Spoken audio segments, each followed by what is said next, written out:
welcome to the Guitar Show. And yes, I'm wearing a Star Wars t-shirt. Actually, it's from Star Wars Force Unleashed. It's a video game that's out, I believe, for Xbox 360 and PlayStation 3. I don't have the game yet, but I picked up the t-shirt, and I am a big Star Wars fan, for those of you that didn't know that. But moving on, we're going to start off this week with a little guitar lesson for you guys.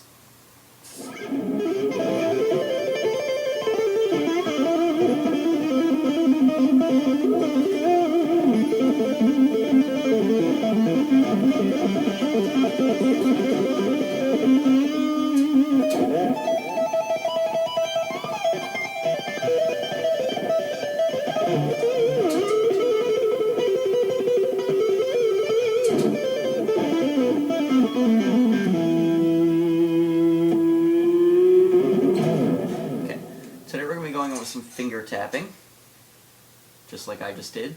This is a hard technique, it takes a lot of practice, but once you get the hang of it, it's kind of fun. Okay, so here we go. What I just did consisted of a series of hammer-ons and pull-offs that are done with both hands. And the first thing you want to do is get used to the technique of hammer-ons and pull-offs. A hammer-on is done by hitting the fret. See? I didn't pluck two notes. I played two, but one is picked, and the other is played by depressing my finger. See?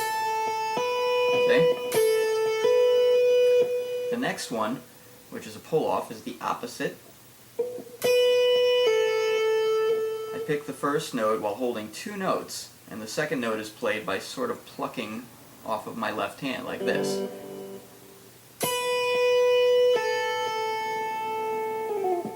Okay? When you put them together, you get what's called a musical trill, and that sounds like this. Okay? That trill is a repetition of hammers and pull-offs.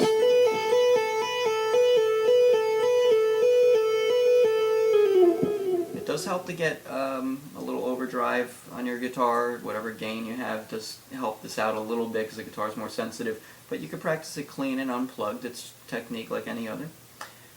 When you put them together and you get that trill, that's the foundation for what helps with tapping. Now I'm going to give you a few exercises that will help build strength in your left. Okay? The first exercise is basically a combination of trills. What I want you to do is I want you to do a couple of different hammers. We're going to start with two fingers here. See that? Trill off of 1 and 2. Then we're going to do a trill off of 1 and 3.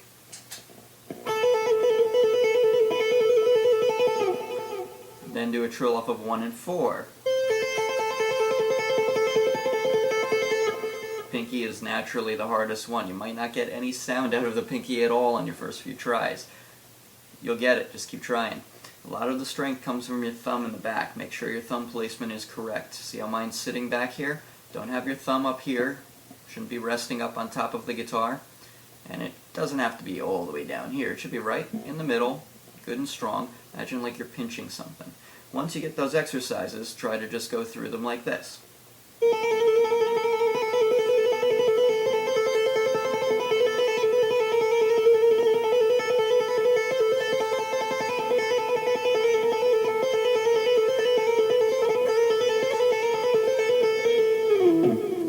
Every finger gets a turn, and that'll build strength for your left. So how does your right hand come into this play? And again, lefties, we mean your picking hand, it's whatever hand is over here. This is going to actually come over and start participating in this tapping sort of fiesta over here. It has nothing to do with regular picking, so you don't need a pick for this. And the way this works is you're going to basically copy what your left hand just did, but holding one note, instead of hammering with another finger on your fretting hand, take your picking hand, start with your index finger. There are ways that you can use other fingers. We're not going to go over those because it's really hard. We're just starting with one finger. So you're going to take your one finger, index finger, and you're going to basically poke at a fret. To make it easy, just aim for a dot for now. I'm on the 5th fret, and we're going to aim at the 7th fret, next dot just above it. So it's going to be like this. Like a hammer-on. This is tapping the fret, and then pulling off with your finger. You hear the second note? From pulling my finger off, there's a second sound. On and off. The off, I exaggerated, I'm pulling down a little bit. You can also pull up. Once you get that, that's what the other hand is doing. Now, when you put them together, you want to alternate and make both hands work together. I'll show you a couple of different patterns. Okay? Here's the first pattern. First pattern, we're going to alternate evenly between both hands. So again, we'll follow the dots. I'm going to anchor my first finger here on the 3rd fret. My 3rd finger is going to hit the 5th fret, and I'm going to bring my index finger to the 7th fret. So we're all on the dots. Real kind of simple. Okay? The first thing we're going to do is, let's leave the 1st finger down, but we'll leave the 3rd finger off the fret here on 5. We're going to start up here on 7. I'm going to hit 7, pull off, which gives us the 3rd fret here, and then we're going to hit the 5th fret and pull that off. So we've got a hit and a pull and a hit and a pull. Hit, pull, hit, pull. When you put them together,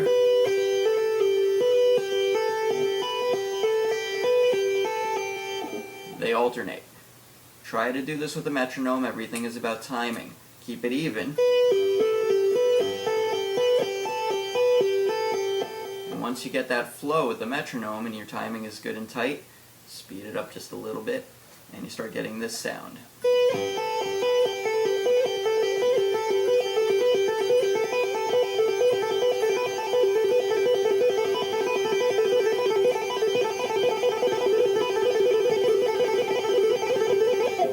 Okay?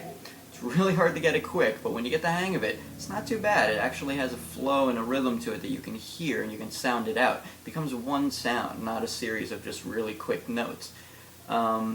Other patterns you can do is a 3-count pattern, which eliminates the last pull-off. It's like this. 1, 2, 3. I don't pull off this last note. 1, 2, 3. Count in 3s. And you see, the trick to this one is to make sure you start over with your index finger up here, right after the 3rd finger hammers, so that there's no pulling off when your finger comes out to start over. So it's... See, this finger is hit before this finger is released. So where the other pattern had a 4-count,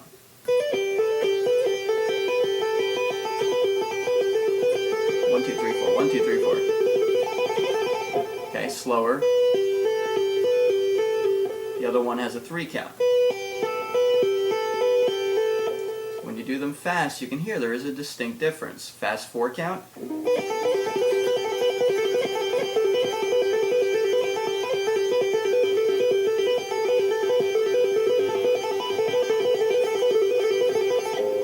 Fast 3-count.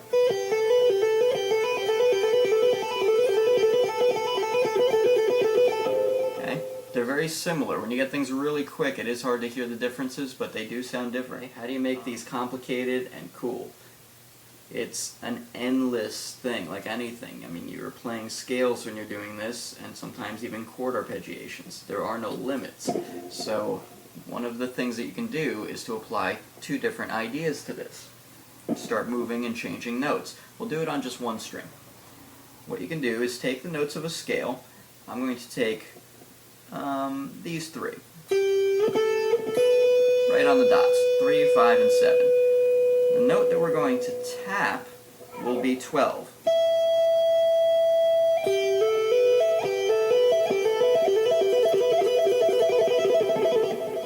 That with all of your fingers, that's a lot of tapping. It's the same idea as before. Tap, pull, hammer, hammer.